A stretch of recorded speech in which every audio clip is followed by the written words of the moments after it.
विधानसभा चुनाव में हार के लिए वोट चोरी को जिम्मेदार ठहरने वाली कांग्रेस के लिए एक नई चुनौती, एक नया चक्रव्यूह तैयार हो गया है और ये चक्रव्यूह है नगर निगम के चुनाव का।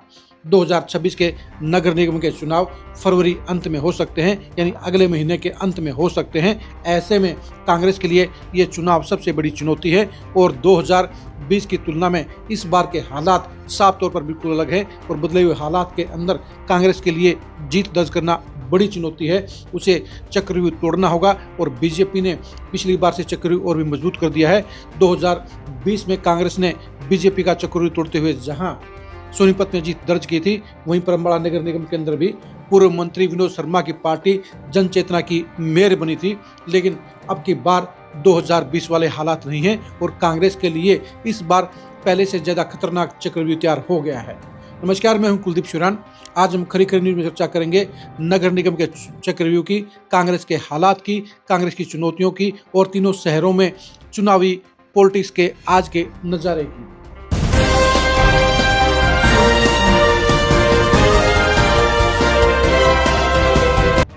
कांग्रेस 2020 में सोनीपत का चुनाव जीतकर काफी तगड़ा कमबैक करने में सफल रही थी, क्योंकि बीजेपी की जीत के बीच में सोनीपत में कांग्रेस का मेयर बनना बड़ी बात थी और उस जीत का कांग्रेस को बड़ा फायदा भी हुआ था।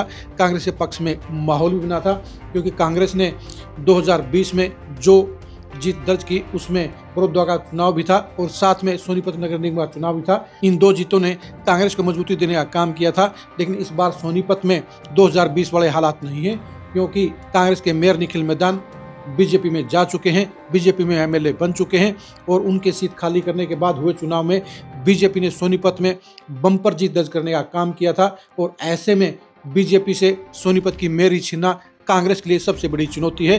अगर कांग्रेस ने इस चुनौती को पार कर लिया तो कांग्रेस का डंका फिर से बच जाएगा और कांग्रेस अगर पिछली बार से ज्यादा वोटों से हार गई तो उसके लिए नुकसान बढ़ जाएगा। यानी सोनीपत का चक्रव्यूह सबसे मुश्किल है, सबसे इम्पोर्टेंट है, लेकिन वहां की जीत कांग्रेस के लिए नई संजीवनी भी दे सकती है और वोट चोरी के अभियान के ऊपर वो मोहर लगाने का काम भी कर सकती है। अब देखने की बात यही रहेगी कि सोनीपत के चक्रव्यूह को भूपेंद्र हुड्डा फैमिली कैसे तोड़ने का काम करेगी, क्योंकि सोनीपत में हार जीत का सारा दारोमदार वो भूपेंद्र हुड्डा और दीपेंद्र हुड्डा के कंधों पर रहेगा। जहाँ तक अम्बाला की बात है, अम्बाला में भी 2020 में बीजेपी नहीं जीती थी, वहाँ पर जनचेतना पार्टी की शक्ति रानी शर्मा चुनाव जीती थी।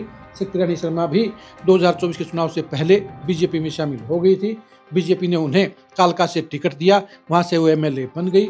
उसके बाद जब अम्बाला के अंदर मेयर का बाई इलेक्शन हुआ तो उस बाई इलेक्शन के अंदर विनोद शर्मा की पार्टी के सहयोग से बीजेपी को दमदार जीत मिली थी, बड़ी और भारी जीत मिली थी। यानी वहाँ भी कांग्रेस के लिए हालात अच्छे नहीं रहे थे।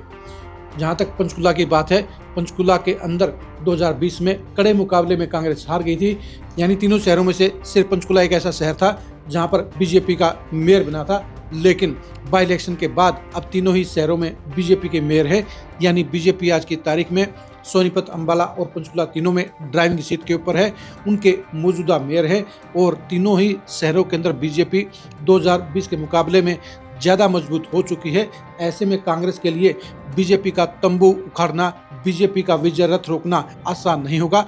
यानी बीजेपी के चक्रव्यूह को तोड़ना आज की तारीख में कांग्रेस के लिए नामुमकिन तो नहीं, लेकिन बेहद मुश्किल है।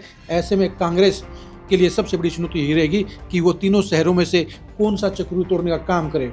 सोनीपत में चक्रव्यूह तोड़ना सबसे आसान हो सकता है, पंचकुला के अंदर भी कांग्रेस को जीत दर्ज हो सकती है और अम्बाला के लिए कांग्रेस के पास फिलहाल कोई ऐसा मजबूत चेहरा नहीं है जो उसे जीत दिलवा सके।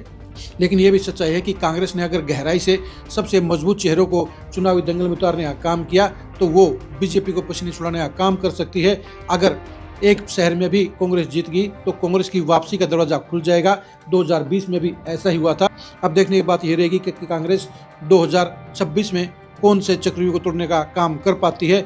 यानी एक भी चक्रव्यूह अगर टूट गया तो कांग्रेस की मौज हो जाएगी और अगर बीजेपी तीनों चक्रव्यूह बचाने में सफल रही, तीनों मेयर की सीट बचाने में सफल रही तो बीजेपी पहले से ज्यादा मजबूत हो जाएगी। अब सबसे बड़ी देखने वाली बात यही रहेगी कि 2026 के इस चुनावी महादंगल के अंदर क्या कांग्रेस बीजेपी के किसी चक्रव्यूह को तोड़ पाती है या बीजेपी तीनों चक्रव्यूह को बरकरार रखती है। यानी मुकाबला बेहद रोमांचक रहेगा। अब देखने वाली बात यही रहेगी कि 2026 के इस चुनावी महाभारत में क्या कांग्रेस बीजेपी के किसी चक्रव्यूह को तोड़ पाएगी या कांग्रेस बीजेपी के चक्रव्यूह में दम तोड़ जाएगी। आप तीनों शहरों के नगर निगम के चुनाव के बारे में क्या सोचते हैं, कमेंट करके जरूर बताइए। क्या कांग्रेस बीजेपी से सोनीपत की मेयरी छीन सकती है, इसके बारे में आप जरूर कमेंट करके बताइए। अंबाला और पंचकुला में से कौन से शहर में कांग्रेस के जीतने की गुंजाइश आपको नजर आती है, इसके बारे में भी कमेंट करके जरूर बताइए। नगर निगम के चुनाव की अंदर की खबरों को जानने के लिए आप लगातार खरी खरी न्यूज़ के साथ बने रहिए। नगर निगम के चुनाव के इम्पैक्ट को जानने के लिए भी आप खरी खरी न्यूज़ की खबरों को जरूर देखिए। आप हमारे फेसबुक पेज को फॉलो कीजिए, आप हमारे यूट्यूब चैनल को सब्सक्राइब कीजिए। नमस्कार।